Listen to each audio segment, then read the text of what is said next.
কথা বলছি face the people's যে রিপোর্ট করেছে সন্দীপ নিয়ে সেই ইনভেস্টিগেশন রিপোর্ট নিয়ে, অর্থাৎ সন্দীপের পাঁচ মোড়লের যে গল্প তুলে ধরা হয়েছে সে গল্পের যে রিপোর্ট সন্দীপের তৃণমূলে এমন বেশি প্রভাবিত করেছে। বিশেষ করে আজ এই রিপোর্টের বিরুদ্ধে স্লোগানে স্লোগানে সন্দীপের মাটি কম্পিত হওয়ার যে দৃশ্য, সে দৃশ্য আমরা অবলোকন করেছি। পাশাপাশি গতকালকে পাঁচ মোড়লের সবাই কিন্তু সংবাদ সম্মেলন করেছে।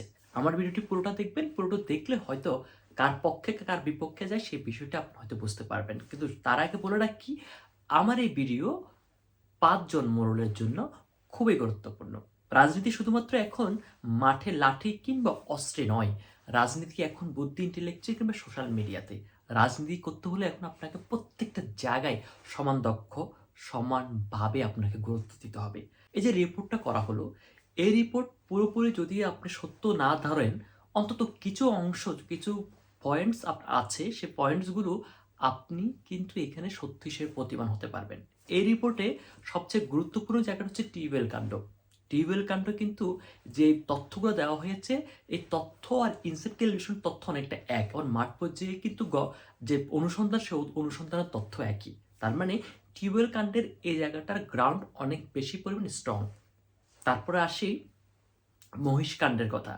মহিষের যে তথ্য দেওয়া হয়েছে এখানে, যে গড়মিলের তথ্য, এই তথ্য কিন্তু অনেক ক্ষেত্রে বাস্তব, এবং এই তথ্য যে বাস্তবতা, এই বাস্তবতায় কিন্তু এই রিপোর্টকে এক ধরনের সত্যতার জায়গাতে জোর দেবে। তারপরে আসি জনাব বেলায়েত সাহেবের একটা ব্যক্তিগত ভিডিও প্রচার করা হয়েছে একবারে লাস্টে। এই ভিডিওর কারণে কিন্তু এই রিপোর্টটা অনেক বেশি গ্রাউন্ড পাবে, অনেক বেশি যৌক্তিক যাবে। যদিও কারো ব্যক্তিগত কোনো বিষয় এভাবে প্রচার করাটা, আমি ব্যক্তিগত সাংবাদিক হিসেবে আমি সেটা সমীচীন মনে করি না। এই যে পাঁচ মোড়লের গল্পের কথা বলা হলো, এই পাঁচ মোড়লের যে গল্প, যে সিনারিও দেখানো হয়েছে প্রতিবেদনে, সে প্রতিবেদন আপনি সত্য কিংবা মিথ্যা সেটা পরবর্তীতে জাজমেন্টে যাবেন। কিন্তু এই প্রতিবেদন কিন্তু বিএনপির একেবারে সর্বোচ্চ উচ্চ পর্যায় পর্যন্ত পৌঁছে গেছে এর মধ্যে। এবং আগামীতে পাঁচ মোড়লের মধ্যে বিশেষ করে যারা বেলায়েতের এগেনিস্টে যে ধরনের অভিযোগ এসেছে, পুরো প্রতিবেদনে আমরা যেটা দেখতে পাচ্ছি, পুরো প্রতিবেদনটা সাজানো হয়েছে জনাব বেলায়েতের বিভিন্ন কর্মকাণ্ড নিয়ে। জনাব তাহিরের শুধু টিউবওয়েল কাণ্ড ছাড়া বাকি ক্ষেত্রে ওনাকে ছাড় দেওয়া হয়েছে, এবং কাশেম মাস্টারের ক্ষেত্রে অল্প একটু অভিযোগ এসেছে। বাকি সব পরিপূর্ণ অভিযোগ এসেছে পুরোটাই বেলায়েতের উপরে, কিছুটা এসেছে আপনার মামুন চেয়ারম্যান, কিংবা কিছুটা এসেছে ঠাকুর সাহেবের এগেনস্টে। কিন্তু বরাবরই বলে রাখি, এই রিপোর্টে সবচেয়ে বেশি ক্ষতিগ্রস্ত হয়েছেন জনাব বেলায়েত সাহেব। বেলায়েত সাহেবের আগামীতে এমপি প্রার্থী সন্দীপের রিপোর্ট কিন্তু ওনার রাজনৈতিক ক্যারিয়ারে একটা মারাত্মক ধাক্কা দিবে, এবং যে ধাক্কা সামলানোর জন্য জনাব বেলায়েত সাহেবকে অনেকভাবে কৌশলী হওয়ার দরকার ছিল। বেলায়েত সাহেব কিন্তু পাঁচ মোড়লের কোন কোন জায়গায় ভুল ছিল সে বিষয়টি আমি কথা বলবো। কখনো যদি আপনার এগেনস্টে কোনো ইনভেস্টিগেশন রিপোর্ট, অভিযোগ আসে, ওই অভিযোগের আমরা যেটা করি সচরাচর হুমকি দামকি দিই সাংবাদিককে, কিংবা আমরা গালমন্দ করি, কিংবা আমরা বয়কট করি, কিংবা আমরা নেতাকর্মীরা বিভিন্নভাবে গালমন্দ পোস্ট করি। আসলে সেটা কোনোভাবে উচিত নয়। কোনো সাংবাদিক যখন কোনো একটা রিপোর্ট করে, ওই রিপোর্টের ক্ষেত্রে আপনার উচিত ওই সাংবাদিকের সাথে যোগাযোগ করা, কিংবা ওই পত্রিকা অফিস কিংবা ওই গণমাধ্যমের সাথে যোগাযোগ করা। যোগাযোগ করে আপনি আপনার যুক্তি প্রদর্শন করা, আপনার যুক্তি দিয়ে ওনাদেরকে একটা প্রতিবাদ লিপি প্রচার করা। গণমাধ্যম নিরপেক্ষ জায়গা থেকে যদি সংবাদ বা বস্তুনিষ্ঠ সংবাদ প্রচার করতে হয়, সেক্ষেত্রে উভয় ব্যক্তির বা উভয় অভিযোগের পক্ষে বিপক্ষে ওনারা সবকিছু উপস্থাপন করতে বাধ্য। সেক্ষেত্রে গণমাধ্যমের সাথে যোগাযোগ করা সর্বোত্তম কাজ। গণমাধ্যমের সাথে যোগাযোগ করার সাথে সাথে এই রিপোর্টের অ্যাগেনিস্টে যে অভিযোগগুলো এসেছে সেই অভিযোগগুলোর কিন্তু গ্রাউন্ড নির্বাচন করা, কোন কোন বিষয়গুলো সত্য, কোন কোন বিষয়গুলো মিথ্যা, এবং মিথ্যা সত্য বিষয়গুলো ফাইন্ড আউট করা, এবং এই ফাইন্ড আউটের পরবর্তী সময়ে আপনাকে একটা বিবৃতি রেডি করা। তার মানে আপনি কথোপকথন, বক্তব্য কিংবা আপনি স্টেটমেন্ট বা লিখিত কোনো একটা বিবৃতি করা, এবং এই বিবৃতি একটা গ্রহণযোগ্য মাধ্যমে দেওয়া। সেটা হতে পারে সোশ্যাল মিডিয়া, গুরুত্বপূর্ণ ফেস, সেটা হতে পারে মেইন স্ট্রিম কোনো চ্যানেলের মাধ্যমে দেওয়া, এবং সেটা আপনি প্রচারে যাওয়া। আপনাকে এই যে রিপোর্ট করা হয়েছে, রিপোর্টের অ্যাগেনিস্টে রিভিউ ধারণ করা, আপনার কোন কোন বিষয়গুলো তথ্য ভুল হয়েছে, কোন কোন বিষয়গুলোতে আপনার উদ্দেশ্য প্রণোদিত হয়েছে, রিপোর্টটাকে এমনভাবে মানে যুক্তিযুক্ত জায়গা থেকে বিশ্লেষণ করা যাতে করে আপনি এটার বিরুদ্ধে একটা ন্যারেটিভ দাঁড় করাতে পারেন। এবং ন্যারেটিভ দাঁড় করিয়ে আপনি যারা নেতাকর্মী যাদেরকে আপনি গালমন্দ কিংবা প্রতিবাদ করা নিন্দা জানানোর জন্য সোশ্যাল মিডিয়াতে রেখেছেন তাদেরকে দিয়ে দেওয়া, তারা সোশ্যাল মিডিয়ার বিভিন্ন জায়গাতে এগুলো প্রচার করবে, শেয়ার করবে কিংবা কমেন্টস করবে এবং প্রত্যেকটা পয়েন্টসের যুক্তি দিয়ে এটা প্রদর্শন করা। তারপরে বয়ান তৈরি করা। বয়ানের ক্ষেত্রে যে বিষয়টা গুরুত্বপূর্ণ একটা জায়গা সেটা হচ্ছে আপনার কি সাংবাদিক কিংবা আপনি সংবাদ সম্মেলন করলে আপনাকে যে প্রশ্ন করা হবে এই রিপোর্টের এগেনস্টে আপনি প্রত্যেকটা বিষয় সত্য উত্তর দেওয়া, কৌশলী হওয়া এবং যুক্তিযুক্তভাবে আপনি এই প্রশ্নগুলো জনগণ যাতে করে আপনাকে বিশ্বাস করে ওইভাবে উপস্থাপন করা, যে এই বিষয়গুলো মিথ্যে এসেছে সেই মিথ্যে বিষয়গুলোর জন্য নিন্দা জ্ঞাপন করা। আপনি যদি তাৎক্ষণিক কোনো একটা ডিসিশন নেন, বিশেষ করে এই যে প্রতিবেদনের পরে সন্দীপের বিশেষ করে বেলায়েত সাহেবের বিভিন্ন কিংবা যারা পাঁচ মোড়লের কর্মকাণ্ডগুলোকে আমি অনেক বেশি পজিটিভ দেখছি না সোশ্যাল মিডিয়াতে কিংবা আমাদের গণমাধ্যমে ভাষায়। সেটা কেন? ওনারা সচরাচর প্রত্যেকটা নেতা যারা এমপি পাতে তাদের বিভিন্ন প্রকার মিডিয়া উপদেষ্টা থাকা দরকার, যারা মিডিয়ার বিভিন্ন গবেষণা করে, যারা মিডিয়ার বিভিন্ন বিষয়গুলো অ্যানালিটিক্যাল জায়গা থেকে ডিসকাস করে। আমরা কিন্তু এই উপদেশগুলো নিই বিভিন্ন প্রকার মাঠ পর্যায়ে নেতাকর্মী থেকে, যার কারণে সোশ্যাল মিডিয়াতে এটা ভাইরাল হওয়ার পরে দ্য পিপলসের রিপোর্টটি আমাদের নেতারা বিশেষ করে পাঁচজন মোড়ল সংবাদ সম্মেলন করেছে, এটা মারাত্মক ভুল হয়েছে। সংবাদ সম্মেলন করে এই রিপোর্টটাকে আপনি আরো বেশি পরিমাণ কি করেছেন, বেলরিটি দিয়েছেন, যেটা বইওতে এসেছে।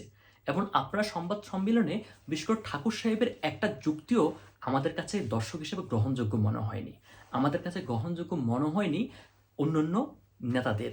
এবং বিশেষ করে তাহের সাহেবের কলকাণ্ডে উনি যে স্পষ্ট বার্তা দিয়েছেন, ওনার কথাতেই কিন্তু উঠে এসেছে কলকাণ্ডে অনিয়ম হয়েছে। সব মিলিয়ে যে ধরনের ন্যারেটিভ দাঁড় করানোর দরকার সেই ধরনের ন্যারেটিভ দাঁড় করাতে ব্যর্থ হয়েছে। এখানে সবচেয়ে সীমাবদ্ধ ছিল প্রথম সারি কোনো গণমাধ্যম ছিল না আপনাদের সংবাদ সম্মেলনে, এবং যার কারণে এই যে সংবাদ সম্মেলনটা একটা একটা মানে গ্রাম্য সংবাদ সম্মেলন মনে হয়েছে, যেটার কাছে কোনো রকম গ্রহণযোগ্য সাধারণ জনগণের কাছে পায়নি। আপনারা শুধু কথা বলে গেছেন, যারা সাংবাদিক তারা কোনো প্রশ্ন করতে পারেনি কিংবা তারা প্রশ্ন করেনি। অর্থাৎ কোনো সংবাদ সম্মেলনের লাস্টে এসে প্রশ্ন করতে হয়, ওই সংবাদ সম্মেলনের লাস্টে এসে একটা শুনে গেছে যে আমরা কি প্রশ্ন করবো আমরা তো সব জানি এবং আইনি প্রক্রিয়া যাবে কিনা এরকম একটি প্রশ্ন করা হয়েছে। তার মানে সন্দীপের এত তো সাংবাদিক থাকতে কেন সবাই এখানে আসলো না, কোনো একটা চ্যানেলের কেন একটা মাইক্রোফোন দেখা গেল না, এই বিষয়গুলো আমাদের কাছে অনেক বেশি বৈধতা আনেনি যে আমরা সংবাদ সম্মেলন করা হয়েছে। ওকে ফাইন, সংবাদ সম্মেলন করে ফেলেছেন, এখন আপনি সংবাদ সম্মেলন করার পরে মাঠ পর্যায়ে যে ধরনের আচরণ দেখা যাচ্ছে সেটা অনেক বেশি পরিমাণ জনাব বেলায়েতের আগামী রাজনীতিতে ওনাকে ভোগাবে। কেন বোকাবে? অর্থাৎ আপনি এটাকে কৌশলী হতে হবে, যে কৌশলটা হচ্ছে যে আপনি কোনো একটা চ্যানেলকে মাধ্যম হিসেবে ব্যবহার করে আপনার যে তথ্যগুলো নিয়েছেন রিপোর্টের এগেনস্টে এগুলোকে বিবৃতি আকারে বা ভিডিও আকারে বা কনসেপ্ট আকারে বা কন্টেন্ট আকারে হোয়াট এভার যেটা আকারে করুক না কেন, আপনি কোনো একটা চ্যানেলকে মাধ্যম হিসেবে ব্যবহার করে আপনি এটা সোশ্যাল মিডিয়াতে আপনার বিভিন্ন আইডিতে প্রচার করার দরকার ছিল, বা আপনাদের পাঁচজনের আইডিতে এই ধরনের স্টেটমেন্টগুলো দেওয়া দরকার ছিল, কিন্তু সেটা না করে আপনারা সংবাদ সম্মেলন করেছেন এবং সংবাদ সম্মেলনের যে প্রচারণা সেই প্রচারণাটা সন্দীপের সর্বত্র পৌঁছাতে পারেনি। ওই দিন জনাব মিজানুর রহমান মিল্টনের দখল ছিল পুরো সোশ্যাল মিডিয়া, যার কারণে আপনারা পৌঁছাতে পারেননি। আপনাদের সংবাদ সম্মেলন সম্পূর্ণ ব্যর্থ হয়েছে আমার কাছে মনে হয়েছে যেটা। এবার আসেন এগুলো করতে গিয়ে কি হলো, যেই চ্যানেলগুলো সন্দীপ নিয়ে ভাবিনি তারাও কিন্তু ভাবা শুরু করে দেবে। এবং পেজ দ্য পিপলসের এগেনস্টে আপনি যেভাবে মিথ্যাচার কিংবা টাকা খেয়েছে এই বিষয়গুলো উপস্থাপন করেছেন, ওনারা কি করবে পরবর্তীতে নেতাদের এগেনস্টে আরো বেশি পরিমাণ লেগে থাকবে। আগামীতে হয়তো পেজ দ্য পিপলস আর গভীর বিশ্লেষণে যাবে, অনুসন্ধানে যাবে এবং জনাব বেলায়েতের এগেনস্টে মিডিয়া কভারেজে একটা বিরুদ্ধ আচরণ হবে, যেটা মোটেও জনাব বেলায়েতের রাজনৈতিক ক্যারিয়ারে সুফল আনবে না।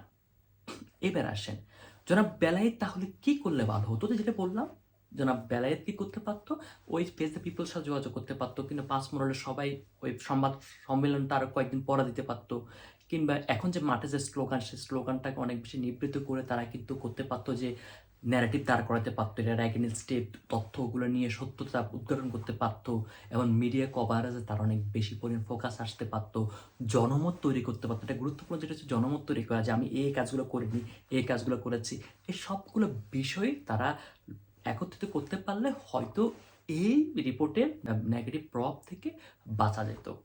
তাহলে সন্দীপের এই বিষয়গুলো আসলে নেতারা বুঝবে কখন? যারা রাজনীতি করেন, বিশেষ করে সন্দ্বীপে, আপনি এমপি প্রার্থী হওয়ার আগে আপনাকে চিন্তা করতে হবে আপনার ভালো মিডিয়া কভারেজ আছে কিনা। আপনার শুধুমাত্র মিডিয়া বাংলাদেশে, যেটা আমরা সচরাচর চিন্তা করি যে আমার 40টা মিডিয়ার সাথে যোগাযোগ আছে, 100টা মিডিয়ার সাথে যোগাযোগ আছে, এই বিষয়গুলো আপনার যতটুকু না গুরুত্বপূর্ণ, আপনার এগেনস্টে কোনোটা ষড়যন্ত্র হলে সেটা মোকাবেলা করার জন্য, রিভিউ দেওয়ার জন্য আপনার একটা ভালো মিডিয়া টিম কিংবা ভালো ন্যারেটিভ বিল্ডার দরকার, যারা আপনার পক্ষে কাজ করবে। 100 জন নেতার চেয়ে একজন সোশ্যাল মিডিয়া অ্যাক্টিভিটিস কিংবা মিডিয়া পার্সনস দরকার, যে আপনার এই বিষয়গুলোকে বিশ্লেষণের চোখে আপনার পক্ষে ন্যারেটিভ দাঁড় করায় সোশ্যাল মিডিয়াতে আপনার জন্য একটা জনমত তৈরি করবে। আমরা সেটা ব্যর্থ হলে আমাদের অবশ্যই করুণ দশা হবে। যেমন জনাব বেলায়েত কিংবা পাঁচ মোড়লের যে বিষয়গুলো, আপনাদের জন্য রাজনীতিতে ভালো সুফল আসবে কিনা আমি জানি না, কিন্তু এতটুকু বলতে পারবো, এই ভিডিও কিংবা এই কন্টেন্ট কিংবা এই প্রতিবেদন আপনাদের রাজনৈতিক ক্যারিয়ারে একটা চমৎকার ধাক্কা দেবে, এবং ধাক্কা আপনাদেরকে অবশ্যই ভুগতে হবে। আগামী দিনে অবশ্যই মিডিয়ার বিভিন্ন অ্যাঙ্গেলগুলো আপনাকে জানতে হবে। যারা মিডিয়া বিশেষজ্ঞ, যারা মিডিয়া নিয়ে কাজ করে, তাদের পরামর্শ নিতে হবে। আমরা সচরাচর সন্দীপ যেটা দেখি, কোনো একটা রিপোর্টগুলো লেখা হলে তারা বিভিন্ন সাংবাদিকের কাছে চায়, ওনারা পরামর্শ দেয়, আপনি সংবাদ সম্মেলন করেন, আপনি এটা নিয়ে কথা বলেন, আপনি পোলাপাইন দিয়ে আপনি পোস্ট করান, আমরা অ্যাকসেপ্ট করি। এগুলো করবেন না কখনো।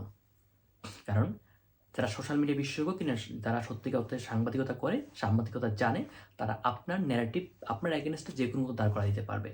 এবার মিডিয়াতে সব কিছু সমানভাবে করা সম্ভব। একজন সাংবাদিক চাইলে একটা তিলকে তাল বানাতে পারে, তালকে তিল বানাতে পারে। এখন এখানে তাল তিল বানানোর জায়গাটা হচ্ছে সাংবাদিকতার ইথিক্সের উপর ডিপেন্ড করে, একজন সাংবাদিক দায়বদ্ধতার উপর ডিপেন্ড করে সে কতটুকু সত্য প্রকাশ করবে, কতটুকু সে হলুদ সাংবাদিকতা করবে। এখন সব মিলিয়ে আজকে যে পরিস্থিতি, সেই পরিস্থিতি অবশ্যই জনাব বেলায়েত, জনাব তাহের ঠাকুর কিংবা কাশেম মাস্টার কিংবা জনাব মামুন চেয়ারম্যান আপনাদেরকে ভোগাবে। মিডিয়াকে কখনো অবহেলার চোখে দেখবেন না। একটা গ্রামের একটা সাংবাদিক যে ছোট্ট একটা পোস্ট করতে পারে, সেই মিডিয়ার জন্য গুরুত্বপূর্ণ। কখন কার কি টেনে ধরে, কি লুঙ্গি খোলে, সেই বিষয়টা সত্যিকার অর্থে ভাবনার বিষয়, নজরে আনার বিষয় এবং সেটা নিয়ে কাজ করার বিষয়।